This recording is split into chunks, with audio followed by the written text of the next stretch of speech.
Hello, नमस्कार दोस्तों। आपके हमारे YouTube channel Rupesh Indu tutorials में बहुत बहुत स्वागत है। अगर आप इस चैनल पर नए हैं तो इस चैनल को कृपया सब्सक्राइब कर दें और बेल आइकन को प्रेस कर दें ताकि आने वाले वीडियो की नोटिफिकेशन आपको जल्द मिल सके। और अगर वीडियो अच्छे लगे तो कृपया लाइक, कमेंट और शेयर करना न भूलें। तो चलिए वीडियो स्टार्ट करते हैं। तो चलिए जनरल कंपटीशन का मैथ शुरू कर रहे हैं। अर्थमेटिक जो SSC, bank, railway and other competition के लिए बहुत बड़ा मान्य रहता है। तो पहला मेरा चैप्टर क्या है? पहला इसमें चैप्टर है multiplication and division. Multiplication and division का मतलब क्या है? गुना एवं भागा हिंदी होता है। तो इससे हर एग्जाम में 4 से 5 क्वेश्चन आता है। तो चलिए पहला क्वेश्चन देखते हैं कि यहाँ हम लोग देखेंगे ट्रिक्स। पहले बेसिक देखेंगे, उसके बाद ट्रिक देखेंगे। तो चलिए देखते हैं। पहला क्वेश्चन है, जब किसी संख्या को 32 से भाग दिया जाता है तो 18 शेषफल प्राप्त होता है। उसी संख्या को 16 से भाग दिए जाने पर शेषफल क्या प्राप्त होगा? तो चलिए देखते हैं। जब किसी संख्या, सॉल्यूशन में देखेंगे, जब किसी संख्या को 32 से भाग दिया जाता है तो 18 से शेषफल प्राप्त होता है और उसी संख्या को 16 से भाग दिए जाने पर शेषफल क्या प्राप्त होगा? जैसे नंबर है, कोई नंबर को 32 से भाग दिया जाता है, 32 से भाग दिया जाता है तो रिमाइंडर क्या बचता है? रिमाइंडर क्या बचता है? 18 बचता है। अब क्वेश्चन कह रहा है कि उसी संख्या को 16 से भाग दिया जाता है। अगर उसी संख्या को 16 से भाग दिया जाए तो शेषफल क्या प्राप्त होगा? जैसे यही एक नंबर है, उसको 32 से भाग दिया जाता है तो 18 शेषफल प्राप्त होता है और इसी नंबर में 16 से भाग दिया जाए तो क्या रिमाइंडर प्राप्त होगा, यही निकालना है। तो इसका बेसिक मेथड देख लेते हैं। कोई नंबर है, उसको x मान लेते हैं। अगर उसको 32 से भाग दिया जाता है तो यहाँ पर अगर एक मर्त में लगाएंगे तो यहाँ पर 32 हुआ। तो यहाँ पर कोई नंबर है तो 18 हमको रिमाइंडर बच जाता है। तो भाज बराबर भाज x हुआ, भाजक गुना भागफल 32 गुना 1 प्लस 18 हो गया। तो ई हो गया 50 हो गया। अब 50 में इस संख्या हो गया, 50 में अगर हम 32 से भाग देंगे तो 32 से अगर भाग देंगे तो 32 अगर इसमें एक डिवीजन में एक बार फोल्ड में लगेगा तो यहाँ पर हमको 18 हो गया। तो रिमाइंडर हो गया 18। अब हमको क्या कहता है कि इसमें 16 से भाग दिया जाता है। 16 या 48 बच गया। इस हिसाब से हमको रिमाइंडर यहाँ पर 2 बच रहा है। तो चलिए इसमें अब हम इसको देखते हैं ट्रिक से। तो ट्रिक से देखने के लिए यहाँ पर करना पड़ेगा, तो जब किसी संख्या को 32 से भाग दिया जाता है तो यहाँ पर देखना है कि ये जो डिवीजर है ये इसका फैक्टर है। यानी फैक्टर कैसे होगा? अगर इसमें पहला डिवीजर में दूसरे डिवीजर से अगर पूरा भाग लग जाएगा तो वो फैक्टर है। तो इसीलिए फैक्टर 16 गुना 32 है, फैक्टर है। तो अगर फैक्टर रहेगा तो जितना में ये दोनों फैक्टर है तो रिमाइंडर में हमको भाग दे देना। तो अगर 18 में अगर 16 से भाग देंगे तो r बराबर रिमाइंडर 2 आएगा। अगर नहीं देखना है तो देख लेते हैं। जैसे 18 में 16 से भाग देंगे तो 16, तो 2 हो गया रिमाइंडर। तो रिमाइंडर हमको 2 आया और यहाँ पर भी एक संख्या उस बेसिक से 16 या 48, यहाँ पर भी रिमाइंडर हमको 2 आ रहा। तो चलिए और क्वेश्चन को ट्रिक से ही देखते हैं। क्वेश्चन 2 में कहता है कि जब किसी संख्या को 42 से भाग दिया जाता है तो 17 शेषफल प्राप्त होता है। उसी संख्या को 7 से भाग दिए जाने पर शेषफल क्या प्राप्त होगा?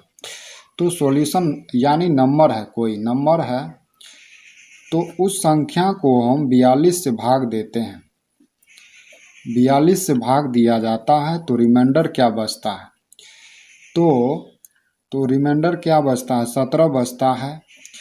तो ये क्या है, डिवीजर है, 42 से भाग दिया जाता है। तो अगर उसी संख्या को 7 से भाग दिया जाए, 7 से भाग दिया जाए तो शेषफल क्या होगा। तो यहाँ पर 42 में 7 से भाग लग जाएगा, इसलिए फैक्टर है, यह डिविजिबल है, यह फैक्टर है, यह डिविजिबल है, DIVISIBL डिविजिबल है। तो अगर डिविजिबल है इस केस में, तो यहाँ पे हम 7 से 17 में भाग दे देंगे।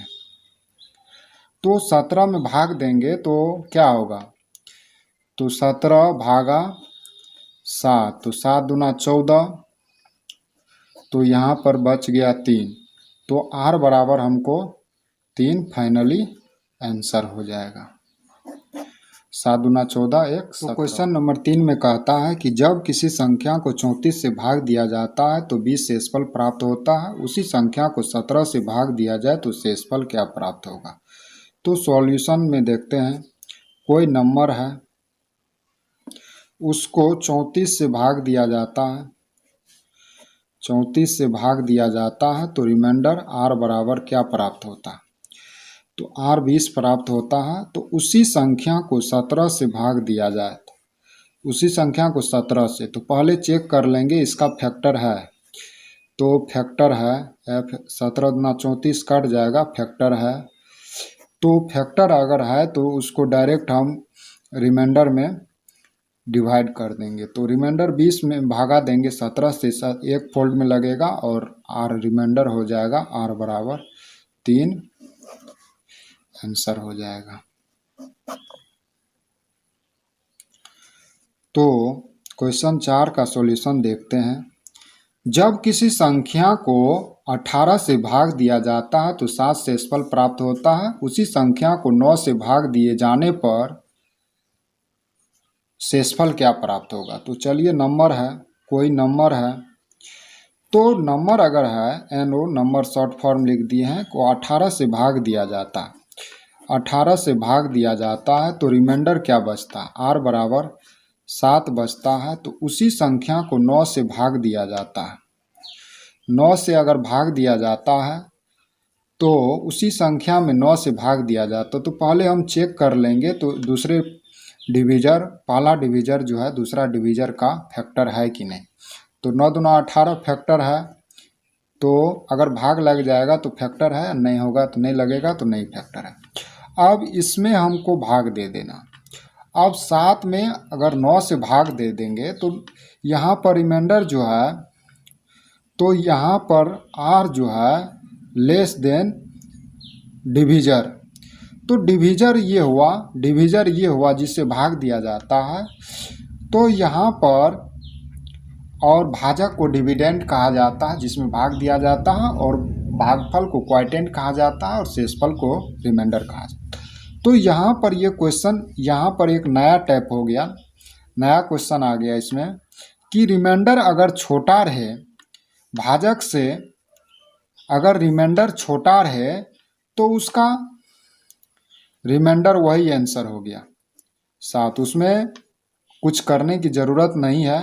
अगर इस स्थिति में अगर रहेगा रिमाइंडर, इससे अगर इसमें भाग दे रहे हैं तो अगर यहाँ पर रिमाइंडर इससे छोटा रहे तो उसका रिमाइंडर वही होगा, लिख देना है सिंपल। क्वेश्चन नंबर 5 में कहता है जब किसी संख्या को 49 से भाग दिया जाता है तो 3 शेषफल प्राप्त होता है, उसी संख्या को 7 से भाग दिए जाने पर शेषफल क्या प्राप्त होगा। तो सॉल्यूशन देखते हैं। जब किसी संख्या को, कोई नंबर है, को 49 से भाग दिया जाता है, 49 से भाग दिया जाता है तो रिमाइंडर क्या, रिमाइंडर 3 प्राप्त होता है। उसी संख्या को 7 से भाग दिया जाए उसी संख्या में 7 से भाग दिया जाए तो क्या प्राप्त होगा। पहले डिविजर में 7 से भाग देंगे तो 7 सत्ता 49 फैक्टर है, तो अब फैक्टर है तो रिमाइंडर में भाग दे देंगे। तो रिमाइंडर में भाग दे देंगे, यहाँ पर रिमाइंडर क्या है, रिमाइंडर जो है लेस देन डिविजर से छोटा है, यानी डिविजर बड़ा है तो रिमाइंडर छोटा है, तो रिमाइंडर r बराबर 3 इसका आंसर हो गया। क्वेश्चन नंबर 6 का क्या होगा, जब किसी संख्या को 15 से भाग दिया जाता है तो 4 शेषफल प्राप्त होता है, उसी संख्या को 7 से भाग दिया जाता है तो शेषफल क्या प्राप्त होगा। कोई नंबर है, इस नंबर में अगर 15 से भाग दिया जाता है, 15 से अगर भाग दिया जाता है तो रिमाइंडर r बराबर 4 बचता है, और उसी संख्या को 7 से भाग दिया जाए, उसी संख्या में 7 से भाग दिया जाए तो रिमाइंडर क्या बचेगा।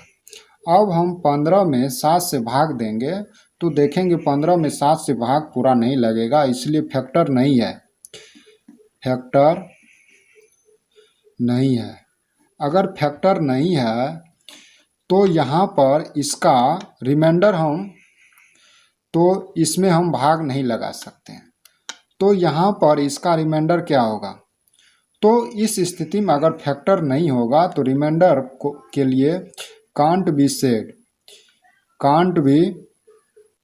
सेड, तो इसमें हमको कांट बी सेड ऑप्शन में रहेगा, इनमें से कोई नहीं, यहाँ कांट बी सेड, इसके बारे में हम कुछ भी नहीं कर सकते हैं, इसका आंसर कुछ भी निकल सकता है। इसलिए यहाँ पर देख लेना है कि अगर फैक्टर हुआ तो ठीक है, नहीं हुआ तो कांट बी सेड लिख देना है। तो चलिए क्वेश्चन नंबर 7 में देखते हैं, जब किसी संख्या को 18 से भाग दिया जाता है तो 7 शेषफल प्राप्त होता है, उसी संख्या को 5 से भाग दिए जाने पर शेषफल क्या प्राप्त होगा। तो यहाँ पर हमको देखना है, कोई नंबर है जो पहले से हम जान दिए हैं, 18 से पहले भी वही नंबर को इंडिकेट करते हैं, 18 से भाग दिए हैं, तो रिमाइंडर क्या होगा, r बराबर 7 है, तो उसी संख्या को 5 से भाग दिया जाए, तो 5 से अगर भाग दिया जाए उसी संख्या में अगर 5 से भाग दिया जाता है तो क्या शेषफल प्राप्त होगा। तो यहाँ पर हमको देखना है कि 18 में अगर 5 से भाग देंगे तो नहीं पूरा कटेंगे, इसलिए फैक्टर नहीं है या डिविजिबल नहीं है, वो भी लिख सकते हैं। तो यहाँ पर ये हमको जनरल कंपटीशन में नहीं बोला जाता है कि हमको पूरा बेसिक से बता के दो, वहाँ पर खाली आंसर लिखना रहता है, किसी तरह आंसर पूरे। तो यहाँ पर अगर ये फैक्टर नहीं है तो इसमें भी भाग नहीं लगा सकते हैं, जान लेंगे इसको, कांट बी सेड वहाँ पर रहेगा, इनमें से कोई नहीं। तो ये होगा फर्स्ट टैप, तो सेकंड टैप दूसरे वीडियो में देखेंगे।